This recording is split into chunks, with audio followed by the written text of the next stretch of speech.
Hey, it's the first podcast back in quite a while, and we're here today with Gabriel L again, and we're discussing the terminal list. What happened? They're all gone.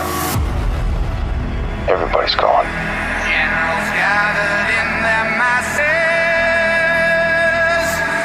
just like witches at black masses. Daddy!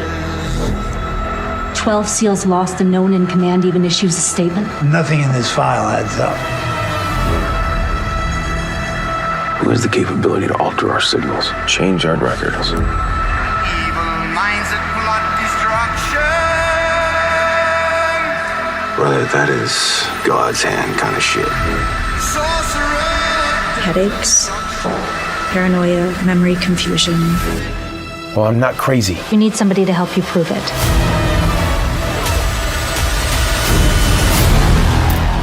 I know what it's like when war follows you home. I hope you'll be able to find peace knowing this mission is over. Death and hatred to mankind. You're not at war. You're at home. There's a difference. Not anymore. Poisoning everyone's mind. I can't let you keep doing this. I think something happened to me on that op. Poisoning everyone's mind.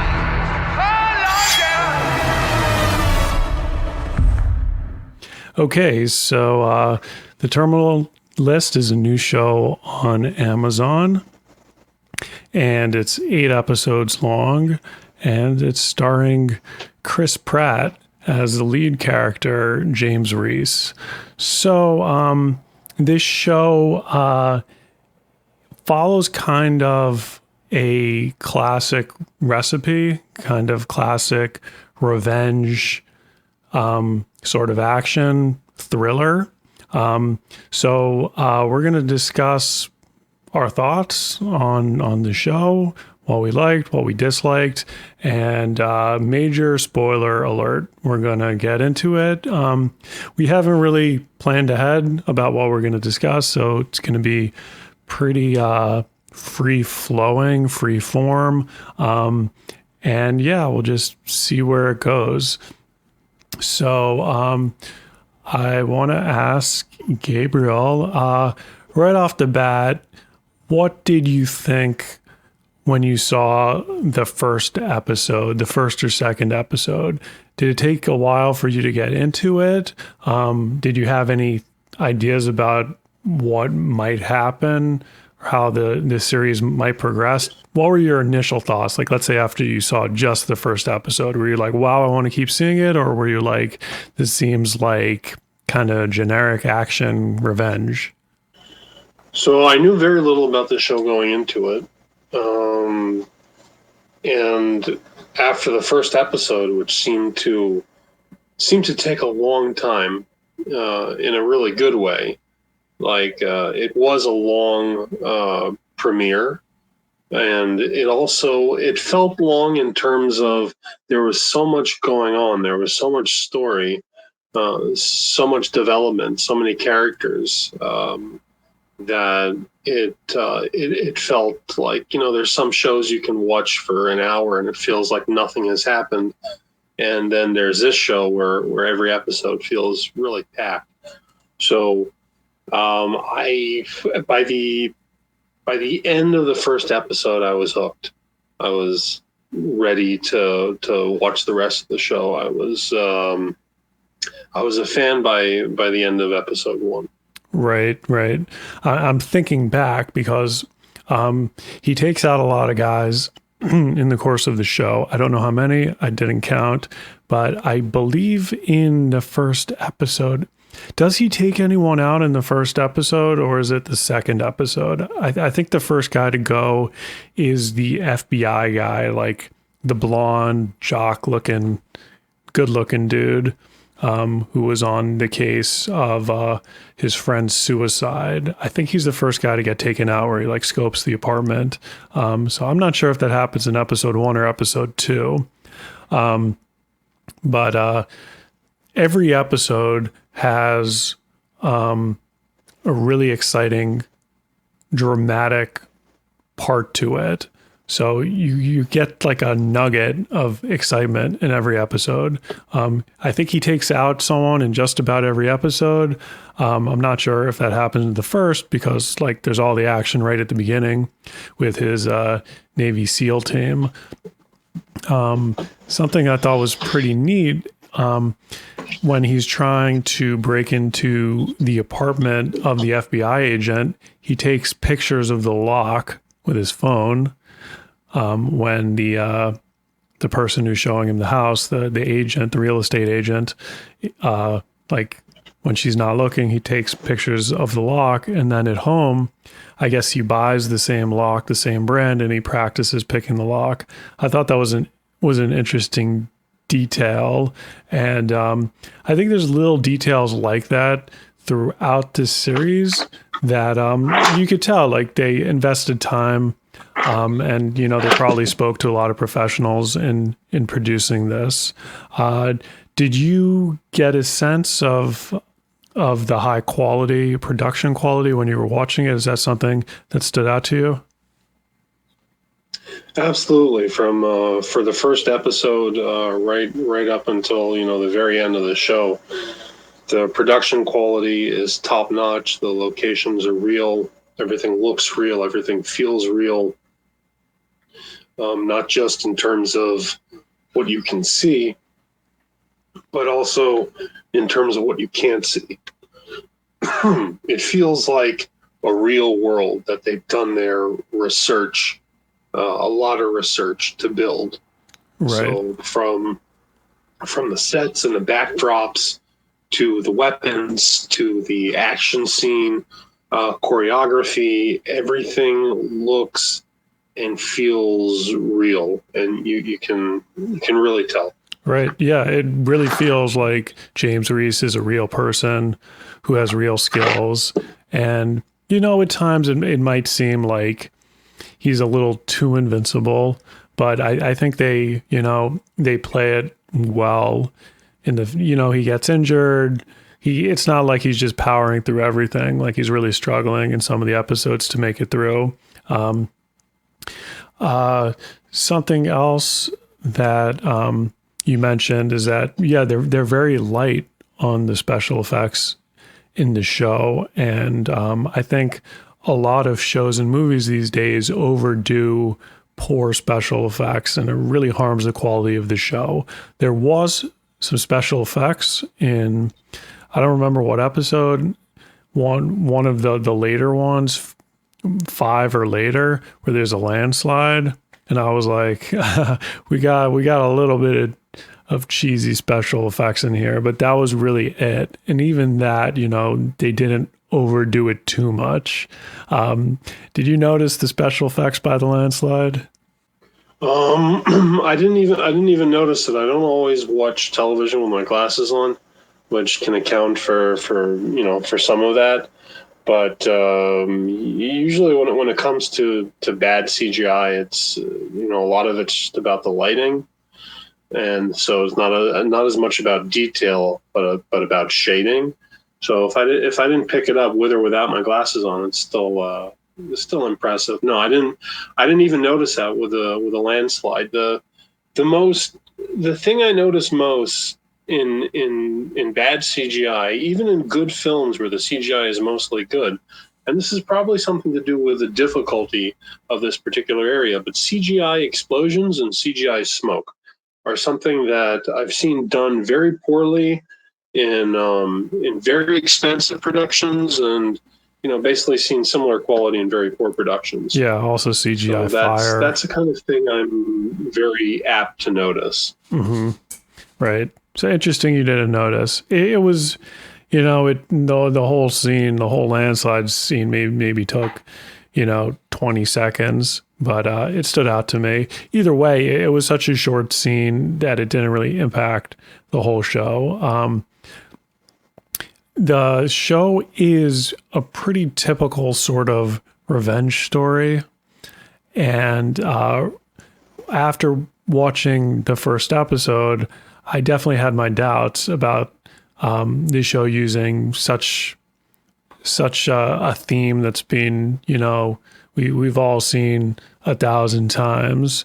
But I guess it just goes to show you that you could reuse something, and if you do it well, it's still going to be enjoyable to watch. Do you think the show would have been better if they tried something maybe a little more unique instead of, him just going after the people who killed his family?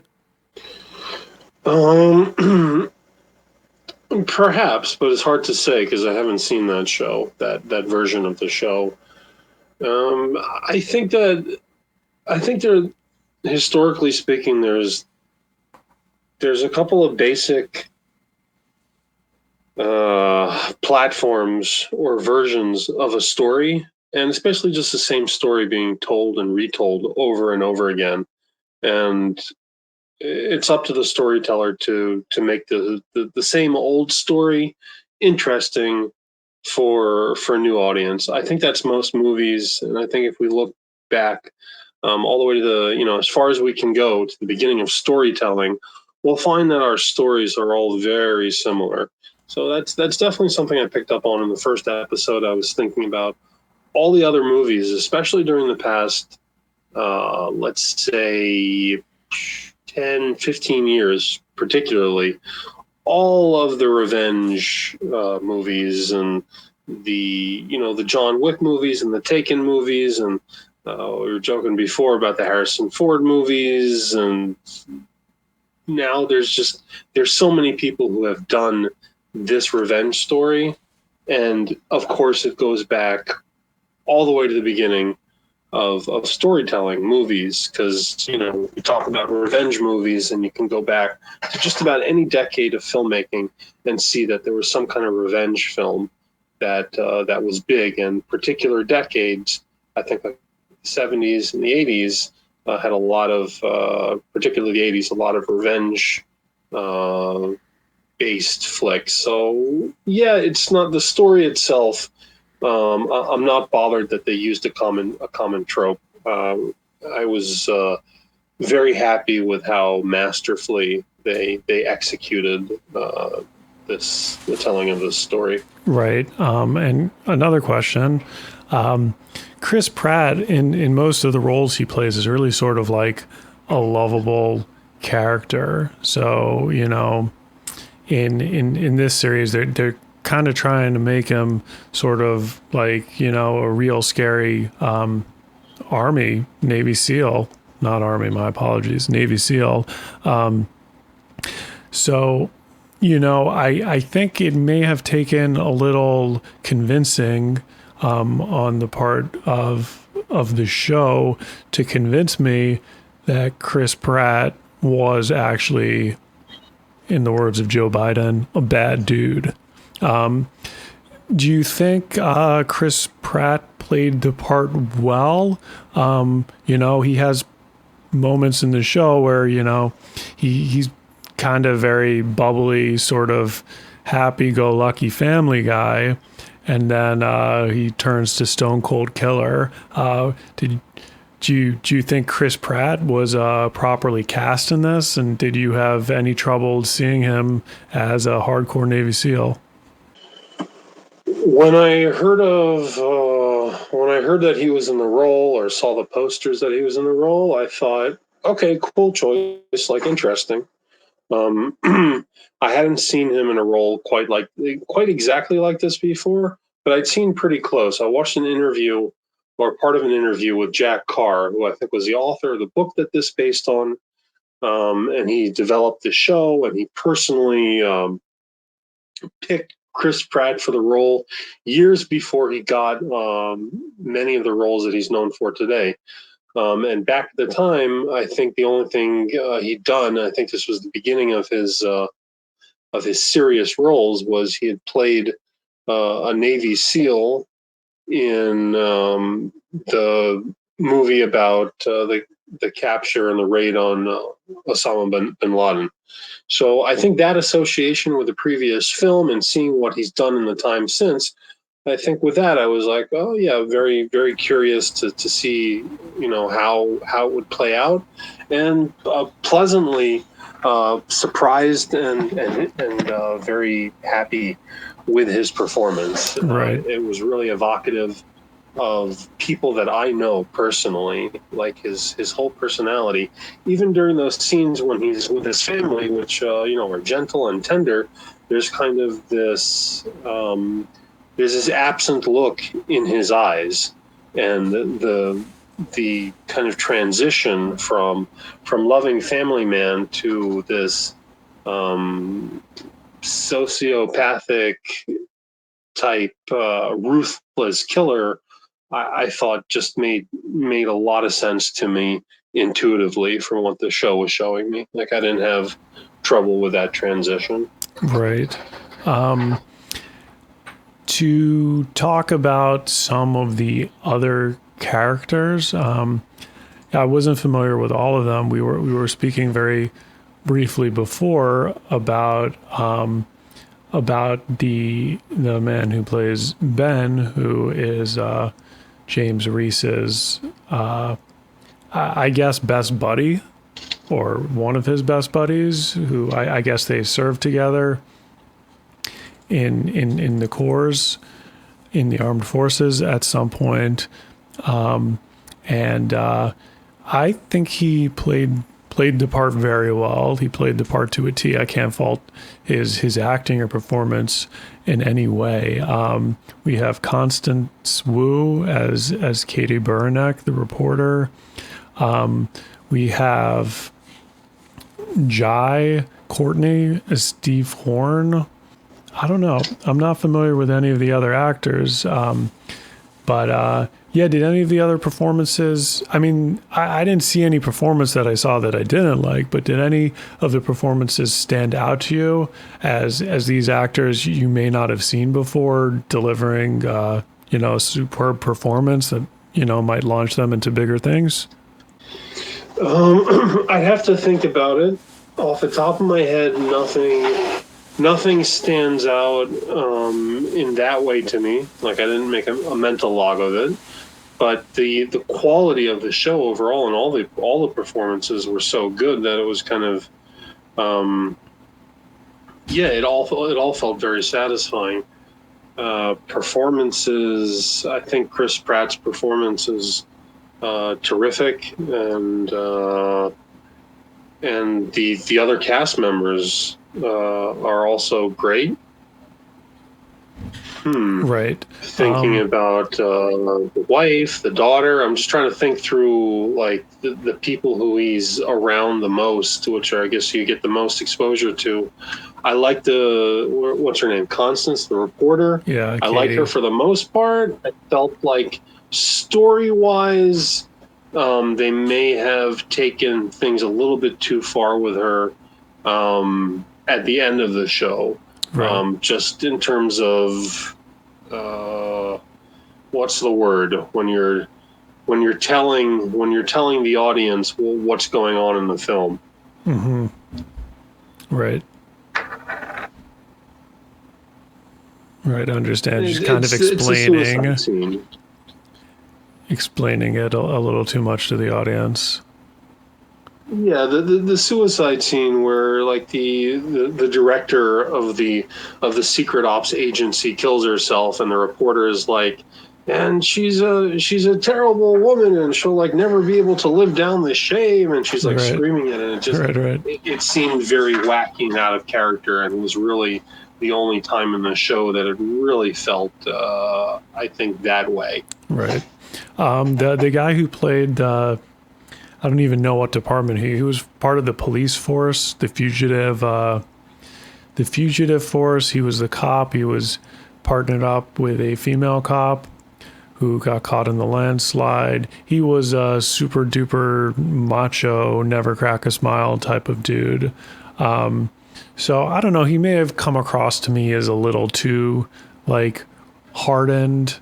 I don't know. Maybe guys exist like that out there who, never crack a smile and are always sort of like growling in every scene. But once again, I can't really fault any of the cast. I think they all delivered pretty stellar performances. I thought Steve Horn, Jai Courtney was great.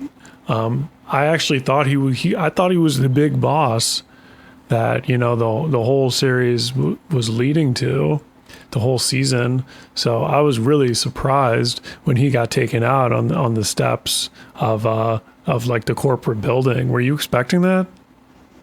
Yeah, I was also surprised at that.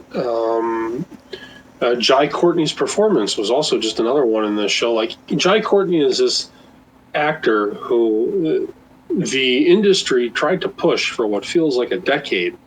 They put him in all these big movies, and he never seemed to have quite what it took in terms of likability or charisma to become a big movie star.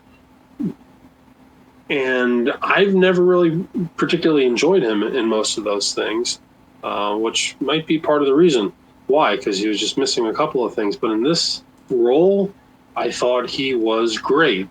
And like the physicality he brought to the role in terms of like how built he was, the voice that he's doing, it's his own voice, but it's particularly like gruff and stoic, and he was he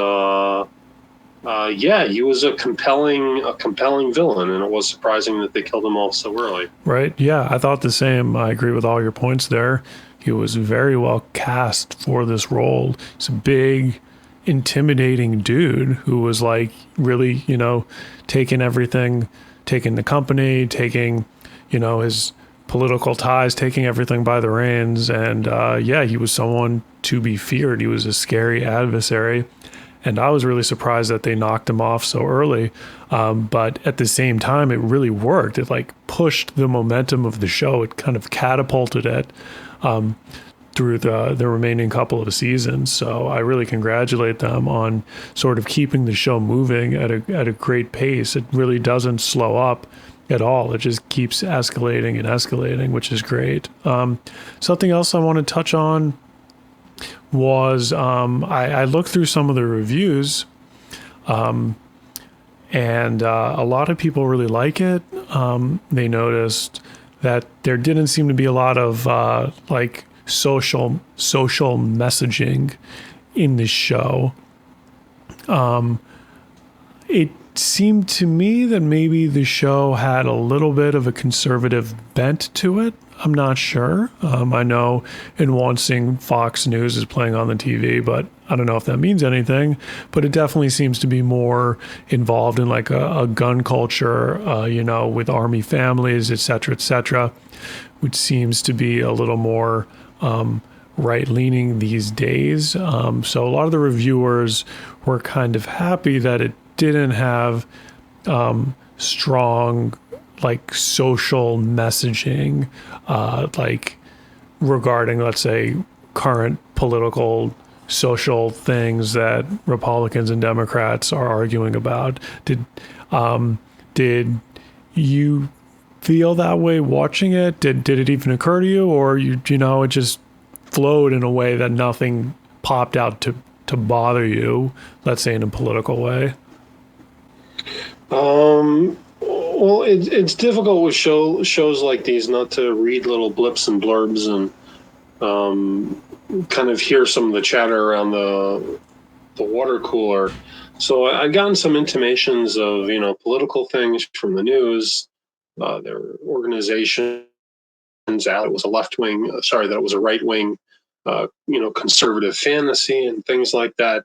So I'd already been introduced to the chatter, so to speak. When watching the show, it definitely stood out to me that kind of thing was mostly absent. It really the whole talk of politics, especially the politics and the gender politics and the all the kind of hot button topics of the past 5 years that have been just constantly in the news were not in the show. And the show definitely seemed to be pro-America and pro-American, even though if you look at the story is about Americans committing, terrible atrocities against their own people, which is interesting because that's usually not the kind of story that you know that people love, and certainly not the kind of thing the military endorses. Generally speaking, Right. This was written by a Navy SEAL.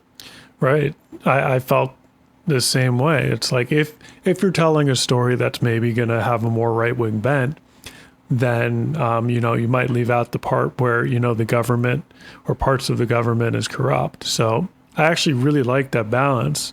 It's like, yes, we have to hold people accountable that are in power, and they're not.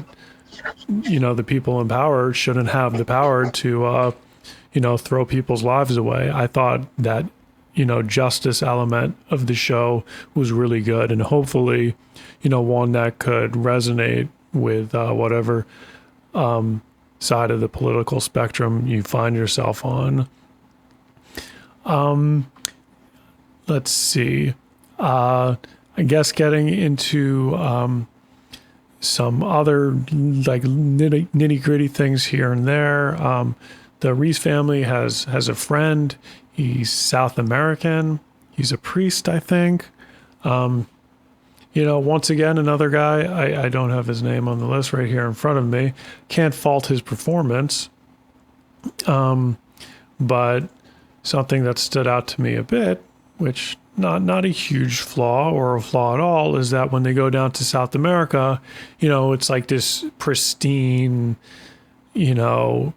villa house. It looks a little too clean and a little too polished. It looks a little too Hollywood for me. But I guess that not necessarily a fault. Like, I guess it's possible James Reese has a super affluent movie star type friend who lives in South America. So just brought it up because it's something I noticed. Something else, Ben gets killed at the end. Major spoiler alert, like I said at the beginning. Ben gets shot by James Reese. And turns out that Ben is the missing link on the list, on Reese's list of people responsible for the mission that went awry.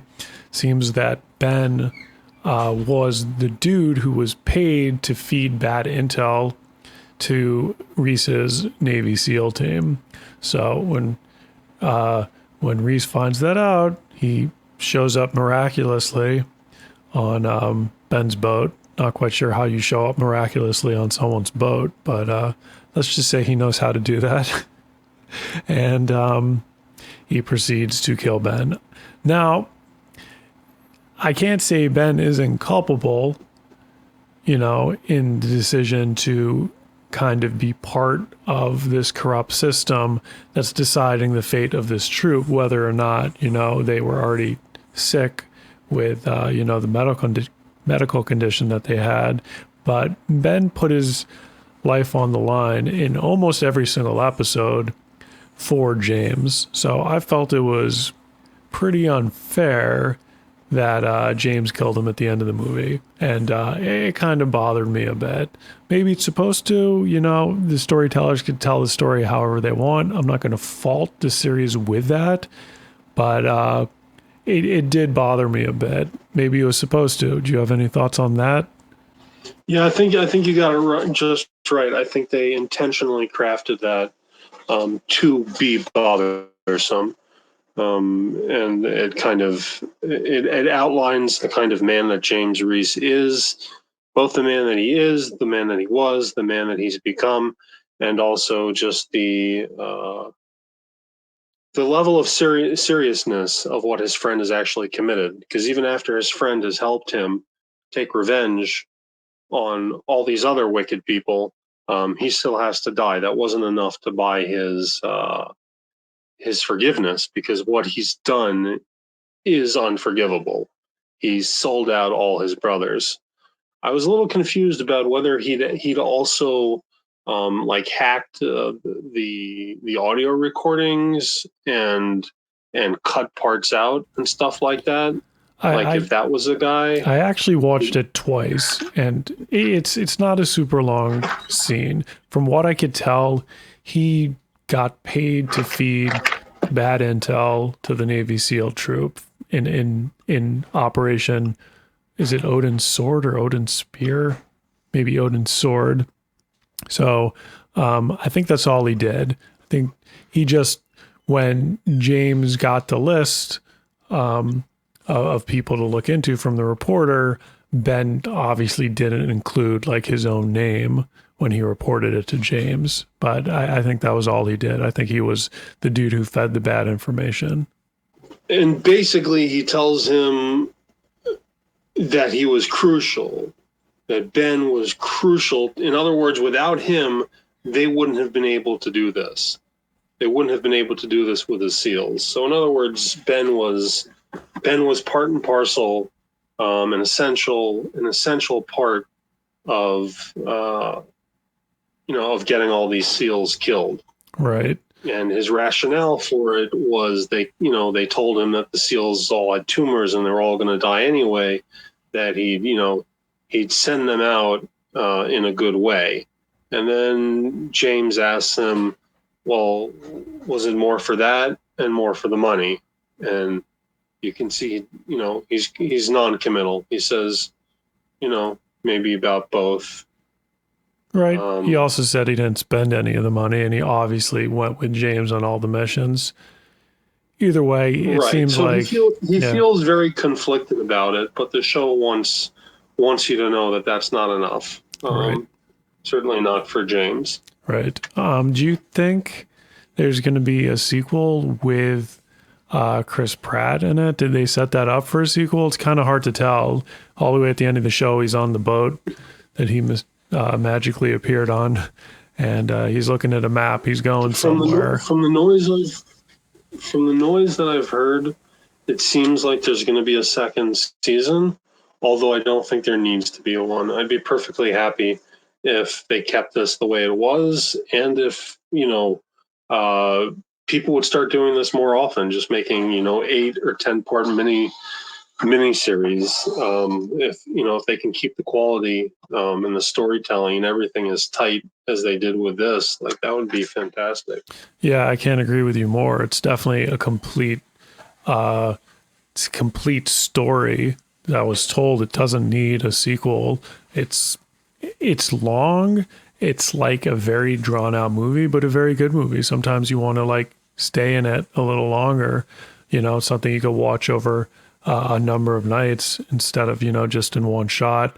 And I think that's really appealing that you have, these miniseries in place of a movie. I think there's definitely a need for that. Oftentimes the production quality of movies is much higher than that of a TV show. But it's really neat to be able to see a TV show that approaches the quality or is as high quality as a movie throughout an entire season. So I definitely like to see more of that in the future. And I agree with you. There does not need to be a second season. I would be perfectly happy, maybe even happier if there isn't. Just like, leave well enough alone. If you want to make another story, then start something new. Do you have any other thoughts on the terminal list before we wrap it up? There's so many impressive things in this show. I'd love to see a full documentary featurette behind the scenes about this. Read books about the creation of this show, because I know there's a lot of real life experience that went into it. Can't give the show enough praise. The show, Chris Pratt, just everyone that's a part of it, everything that went into it, very impressive. And just even his, and this is not surprising, but his physique. You see him, with his shirt on most of the time. But there's one scene where he's got his shirt off, and he looks like a SEAL. Like, he looks just like a SEAL. Like, he's built up, he's huge, he's got a ton of muscle, and he's got like a belly too. Like, he doesn't look like like he did in Guardians of the Galaxy, where they make you get 6-pack abs and then they dehydrate you for like 3 days before the shoot, and then the day of the film shoot, like the person's skin is clinging to their abdominal muscles and they look the most ripped possible. Here you see a guy who's got like a real physique that we've seen before, because we've seen real Navy SEALs, and just yeah, a lot of commitment and hard work went into this, and you can really see it and feel it paying off. Okay, so there we have it. We both like it. Highly recommended. We didn't really discuss the gruesomeness of the show, so just putting it out there, it's pretty violent. It's got some pretty gruesome and dark moments and scenes. It's also physically dark. There's a lot of dark shots. So, hopefully you have a TV with a decent contrast ratio. So once again, highly recommended, and thanks for tuning in. Have a good one.